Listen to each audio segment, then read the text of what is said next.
dhegeystayaal ku soo dhawaada mar kale iyo wararkii iyo qaada dhigista ku saabsaneed qadiyada bariga dhexe ka taagan waa xiisada ka dhex aloosan dalalka khaliijka qaarkood gaar ahaan xulafada hogaamiya dalka Sacuudi Carabiya iyo dalka Qatar oo dabcan ay ku xanibaad saareen 5 bishii June sanadkan ama bishii hore 5teedii maanta waa maalin talaada 18 bisha July wararkii ugu dambeeyay madqadaas ka soo kordhay ayaan jeclahay inaan idila wadaago iyo wixii markaa taxliil ah ku saabsan ama wararka dunaasideed iyo waxyaalaha kale caalamka isdhaafsanayaan arrintan oo ah arrin si marba marka si dambaysa siyaadkaana saayado dabcan aysan jirin wax horumar ah oo laga gaaray muddadaas haatan afarta dhaaftay 6 toddobaad oo aysan jirin haba yaraatee wax horumar ah oo laga sameeyay dhinaca dunaasiyada iyo dadaaladii cuslaa ee dawladaha qarbigu gaar ahaan kuwa Mareykanka hogaaminayo ay dadaal xooggan ay ku bixiyeen gaar ahaan xogayaha arrimaha dibadda Mareykanka Rex Tillerson afar casho toddobaadkii hore ku bixiyay ama ku noqnoqday gobolka ase yeeshee aysan jirin wax tallaabo ah oo horumar ah oo arrinta ka soo naascadaatay iyo dalka Kuwait oo asaguna runtii aad isugu dayay inuu arrintaas dhexdhexaadinta ah intuu u tafaxaytay ay wuxuu wada hadal balmiiska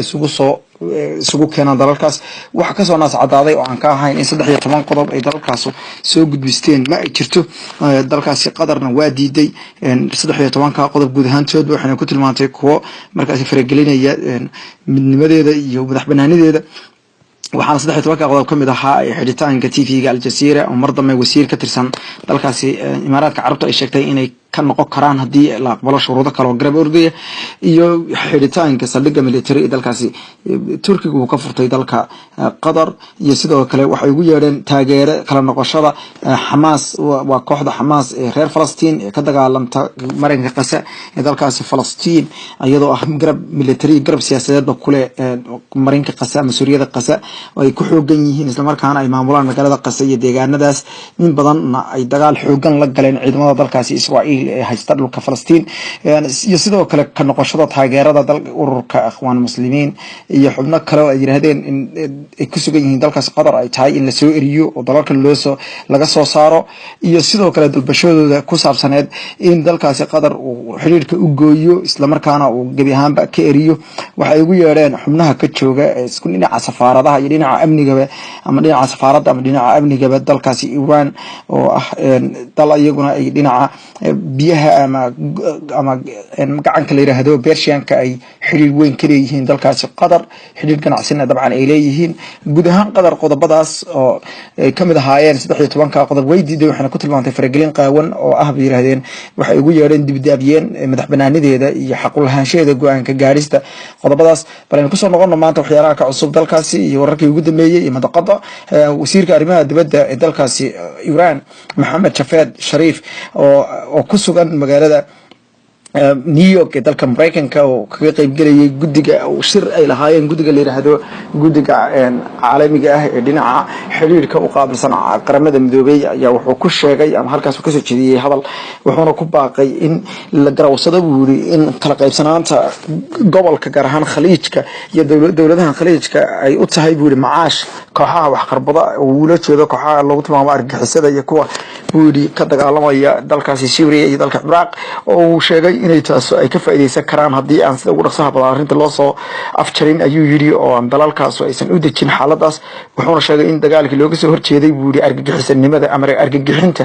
ayaa waxa galeysay buuri hakad weyn iyo waliba wuxuu yiri in ay markaasi u laangaro noqdo dagaalkaas oo dabcan dalalkuna ay ku kala qaybsamaan xataa sida ay uga hortagayaan argagixisada taasoo fursad u noqon karta buuri kooxaha wax qarbada sidoo kale wuxuu Javad ugu baaqay dalka Sacuudi Carabiya in ay mar kaliya miyirsato buuri oo runtii asagoo rajo fiican ka muujiyay buuri in anaga iyo Sacuudi Carabiya mar isugu imaadoono wada hadalka fool oo ah buuri inaan ka wada shaqeeyno buuri sidii loo dhameelahay dagaalka ka soconaya dalkaasi Iran oo wuxuu runtii ah buuri waxyaalaha ugu weyn ee dalkaasi aan ku kala duwanahay dabcan dalkaasi Iran muddo 2 sano iyo bar ah iyo ciidamo Sacuudiga horkacayo ay ka wadaan duqeyn iyagoo taageeraya dawladda caalamku aqoonsan yahay madaxweyne Cabdi Rabbo kuwaas oo haatan ku haya magaalada cadan magaalada xeebta cadan ku taala halka magaalada caasimada ahayd ee Sanaa ay ku sugan yihiin kooxaha la yiraahdo Xuutiyiinta ee Shiicada oo si weyn gacan uga hela dalkaasi Iran dabcan dalkaas waxa hareeyay haatan ka taagan masiibo dhinaca bini'aadanimada ah kadib markii dad badan ay u dhinteen abaar iyo gaajo iyo sidoo kale cudurka kalooraha ama cudurka daacuunka loo yaqaan ama shumo biyoodka si kastaba ugu yar oo wadankaasi saameeyay oo dad fara badan oo 300,000 gaarayana la sheegay inuu soo ritay xanuunkaas dad badan ay u leedeen waxaana runtii wadanka ka taagan dhibaato xooggan iyadoo oo dhaleecayn xooggan ay ka imaanayso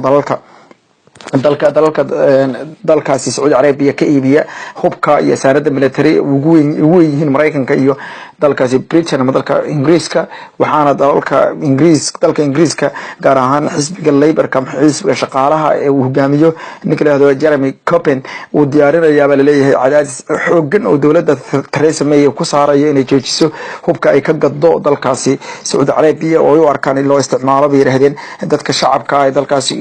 Yemen oo isla markaana lagu barakiciyo bay yiraahdeen dadkaasi reer Yemen wax loogu qabto oo nabad soo celin ah ama hawlgalka loogu yeeray duufaanta saxaraha usan ilaa hadda wax natiijo ah oo u hiilinaya bay yiraahdeen ama u quminaya shacabka reer Yemen aan laga gaarin aan ka ahayn dhimasho xooggan iyo burbur baahsan dalka uu gaaray oo kooxda Xuutiyiintuna ay dadka ku baabi'iso magaalada caasimada ah ee Sanaa halka dhinaca kalena ay isku dilaan gobollo kale gaar ahaan gobolka magaalooyinka ay kamid tahay Ticis isku soo duubduub qodobka ku saabsan dalkaasi Iran waxa uu ka muhiimsan inay ku baaqeen in arinta Yemen si loo soo aftaro ay Sacuudigu tahay in arinta wada hadal ka ogolaadaan waxaad moodaa dalkaasi Iran inuu ka soo dabcay xaaladda maadaama ay Iran sidoo kale cadaadis lagu saarayo in kooxdan ay taageertay Xuutiyiinta ayaguba ay geysanayaan meel ka dhacyo xuquuqda aadanaha iyo dadka shicibka oo aysan dan ugu jirin baa leeyahay dadka reer Yemen balse ay tahay in dalkooda ay wada hadlaan dawladdaas Iran ay joojiso taageerada lixaad kale ay siiso madaxweynaha hore ee dalkaasi Yemen ninka loo jiray Ali Abdullah Salah iyo kooxda Xuutiyiinta oo isku kaashanaya inay ka hortagaan dawladda la aqoonsan yahay madaxweyne Cabdirabbi dalka Masar ayaa ku dhawaaqay talaabo kale oo ay ugu yeereen inay ka qaadanayaan dalkaasi Qatar waxayna sheegeen in fiisay ama dalku sida xorta ah ay uga qaadan jireen dadka u dhashay dalkaasi Qatar oo laga sii jiray marka ay soo degaan airportada oo runtii la sii jiray loogu dhufan jiray dalku galka marka ay airportada ka degaan dalkaasi Masar aysan dib u sii socod doonin waxayna sheegeen inay tahay haatan waxay ka dambeeyeen dadka reer Qatar ayagu ay runtii ay soo dalbadaan fiisayaasha isla markaana ay ka xareeyaan baraha online-ka iyo baraha website-da wasaaradda arrimaha dibadda dalkaasi Masar oo ay codsadaan isla markaana ay sugaan muddo in loogu soo jawaabo hase yeeshee Masar waxay sheegtay sida uu sheegay afayeenka wasiirka arrimaha dibadda dalkaasi Masar ninka la yiraahdo Ahmed Abu Said wuxuu sheegay in arrintaas aysan saameyn doonin buuri dadka iska dhalka ah waxaan leeyahay dadka ay dhaleen buuri dadka reer Masar dabcan ama abahood Masriga yahay ama hooyadii reer Masar tahay reer ayaguna ku sugan dhalashada haysta dalkaasi Qatar wuxuuna sheegay intaas ay ama dadka labada dhalasho haysta ama haddii doonay ay haysanin laakiin qofka family kule ama qoys kule dalkaasi Masar arrintaas ma saameyn doonto buuri sidoo kalena ardayda wax ka dhiganaysa buuri jaamacadaha dalka Masar kasoo jeeda dalkaasi Qatar iyagana looguma baahna buuri inay fiisayaasha xareeyaan waxay wali u sii jiri karta oo ay dabcan ku sii dhoofi karaan ayuu yiri sharcigoodii markii hore la siiyay maqaamadii loogu dhuftay buuri baasaboorkooda markii horeba ee deganaanshaha lagama kansali doono buuri oo dabcan lagama xanibi doono ayuu sheegay runtii Masar markii hore kumay jirin dalalkii soo ceyriyay ardayda dalalkan inta badan dalalka soo ceyriyay waxay ahaayeen saddexda dalal kale dhinaca xiriirka waxbarashada dalkaasi Masar uma aysan goon dadka Qadariyiintuna aad bay xooga bartaan dalkaasi Masar oo iyaguna xagga waxbarashada ku fiican dabcan iyaguna Qadariyiintana xagga dhaqaalaha looga faa'iideysto dhaqaale xoogan bay haystaan waxaan moodaa in ay Qatar Masar wali ilaalinayso baahida ay Qadariyiinta dhaqaalahooda u qabaan gudaha dalkaasi wuxuu sheegay in ay runtii ay dib u eegayaan buuri qodobo kale oo ka dhan ah dalkaasi Qatar waa sidoo sheegay Ahmed Abu Said oo ah afayeenka wasaaradda arrimaha dibadda dalkaasi masaarida oo sheegay inaysan wax macna aysan sameeyay doonin buuri in Qatar runtii dadka u dhashay dalkooda ama hooyadii ay tahay masaari ama aabihii uu Masri yahay in la cadaadiyo saas ayuu hadalkiisa si daba dhigay war qoraala uu barta Twitter-ka uu ku soo qoray Axmed Absayd sidoo kale dawladda qaramada midoobay aqoonsan tahay taagta daran ee dalkaasi Liibiya oo dalkaasi Liibiya sidoo dalkaas waxa ka taagan dhibaato xooggan oo burbur leh oo wadanka inta badan magaalo ayaa kooxoon kala duwan oo magacyo badan leh u kala xukumaan hase yeeshee dawladda dalkaasi laga aqoonsan yahay oo wakiil uu joogo qaramada midoobay nin la yiraahdo Faiz Saraaji ayaa markii ugu horeysay wuxuu sheegay inaysan dan ugu jirin dalkiisa Liibiya inay sii socoto wari kala duwanaanta dalalka khaliijka horay ninka la yiraahdo General Khalifa Haftar ayaa asagu ninkan dawladdan la aqoonsan yahay ayaa horay u sheegay inuu xiriirkii u gooyay Qatar oo taageeray buudi Sacuudiga balse haatan ninkaas ninka la yiraahdo Saraaji wuxuu leeyahay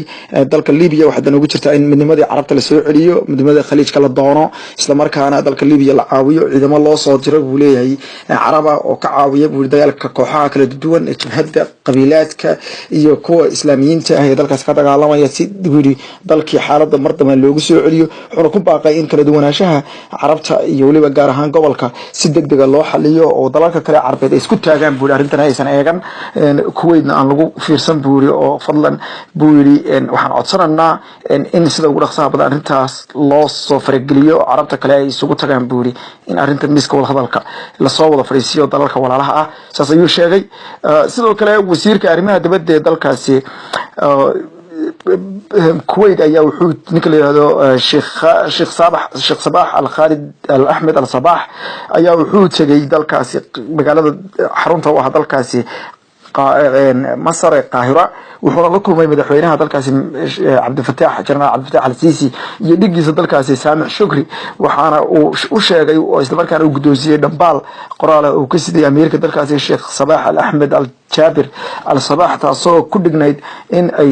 Masar ay door dhexdhexaad qaadato dibna uga noqoto inay dalalka kala taageerto hase yeeshee taas waxa ku gacan sayray madaxweynaha dalkaasi General Abdel Fattah Al-Sisi wuxuu Al-Sisi sheegay inuu samudul qaaday karin buuri dal wuxuu حشمينا دذلك أمريكا دلكاسي وأمير الشيخ صباح دلكاسي الكويت بس وحول أنك ما يري كرنا بيدل فرجلين كوها يبود أرماء يجودها إسلام كان تاجر يبود كوها أنك النقوة ده بود كعبان إن أنا رنتي تاجر نبو أنا كلام نقول نبوري طلبين كانوا كقاضي وحنا وشيش ماشي كساري إن أي runtii haday Masar yihiin ay ka noqonayaan talaabooyinka adag ee qaateen wuxuu sheegay mar walba talaabada ay Sacuudigu qaadaan leeg ayaanu ka qaadanaa buur dalkaasi waa sida uu sheegay andaho afayeen u hadlay madaxweyne Al-Sisi oo leeyahay ala Yusuf oo war qoraalaha uu ku saxan yahay soo saaray wuxuu sheegay in kulanka madaxweynaha iyo wasiirka arrimaha dibadda dalkaasi Kuwait Sheikh Khalid ay ku soo dhamaaday buur safgarad hase yeeshee ay u sheegeen buur masaarida yihiin halka ay ka taagan yihiin buuri waxa ugu yeeray faragelinta qaawan in casnimada ah buuriya dalkaasi Qatar ay ku kacayaan oo uu sheegay inay runtii ay ururka akhwaan muslimiin oo u arkaan buuri urur argagixiso oo kharbudaad ka wada weerareen gudaha dalkaas iyo gaar ahaan buuri lama deegaanka Sinai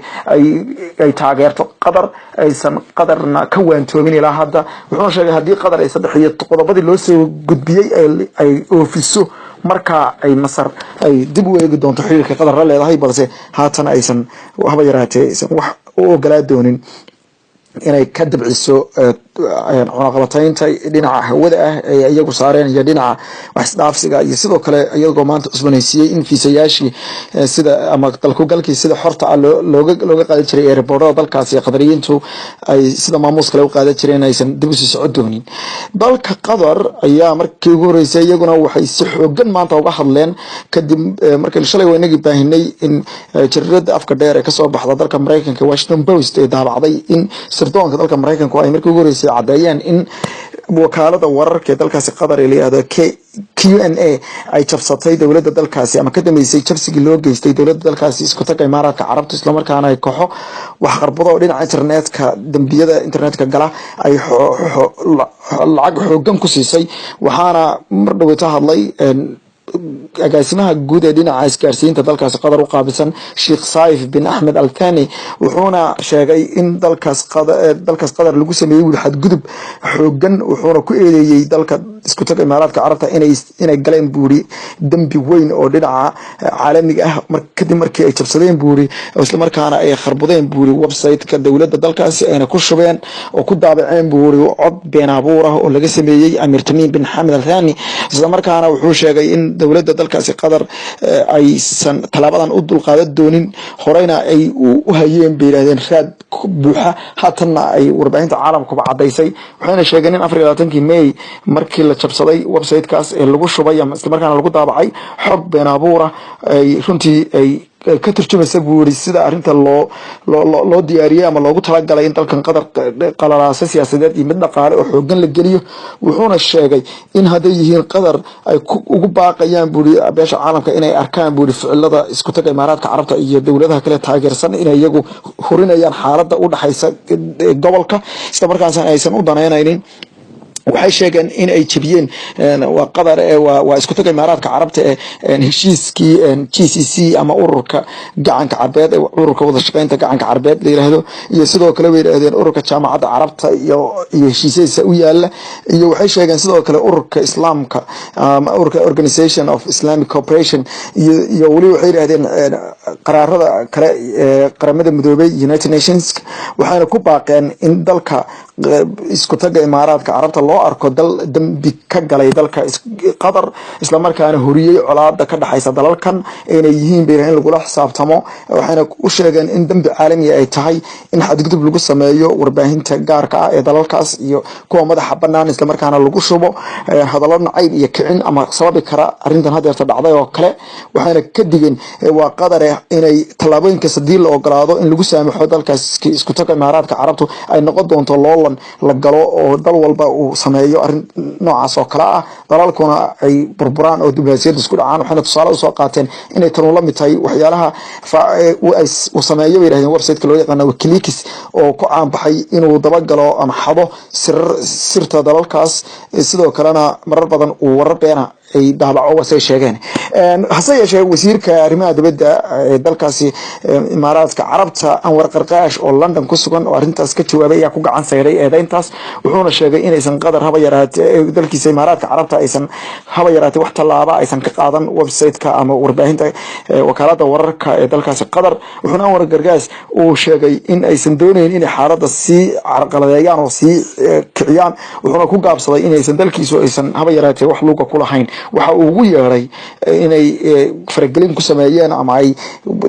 jabsadeen website-ka iyo wakaaladda QNA wakaaladda qaranka dalkaasi qatar oo 23 May laga sii daayay cod lagu sheegay amiirka dalkaasi Amir Tamim bin Hamad Al Thani oo hadal loo dhigay inuu xanaha ka sheegayay in dalka Iran cilaaqaad fiican la yeesho dalka kooxda la yiraahdo Hamasna la xoojiyo iyo sidoo kale arrimo kale oo badnaa oo dabcan ay ku eedeeyeen dalka taasoo soo dedejisay 5 maalmood kadib markii warbixinta soo baxday ama 7 maalmood kadib ay dhacday in dalalkan ay xiriirka u gooyaan isla markaana badda iyo cirka iyo dhulka ka xidhan dalkan wuxuu sidoo kale markii la weydiiyay Anwar Qarqaash oo wariyaasha London ku hadlay weydiiyeen inay doonayaan wali ay ku tala jiraan inay cadaadis saaraan shirkadaha ganacsiga la leh dalalkooda waa dalalka Sacuudiga isku tag Imaaraadka Carabta Bahrain iyo Masar oo ku cadaadiyaan inay xiriirka ganacsi iyo kan iskaashi u gooyaan dalka qatar ayuu meesha hadalkaas uu beeniyay walow uusan cadayn faahfaahin badan laakiin wuxuu yiri ma jirto warkaas mana doonayno xaalad inaan sii murjino intaas ayuu ku gaabsaday dhageystayaal kol kasta waxaan idin ballan qaadanaa hadii Allah noo ogolaado inaan wararka ugu doorka weyn isla markaana arrimaha ka soo kordho gobolka gaar ahaan khaliijka aanu idila socodsiino idilana wadaagno anagoo mar walba idin soo barayna abarta hurfada media aniga iyo saaxiibka engineer Yaasiin dhanka farsamada tan iyo inta barnaamijkan oo kale isku imaan doona waxaan idin leeyahay amaana Allah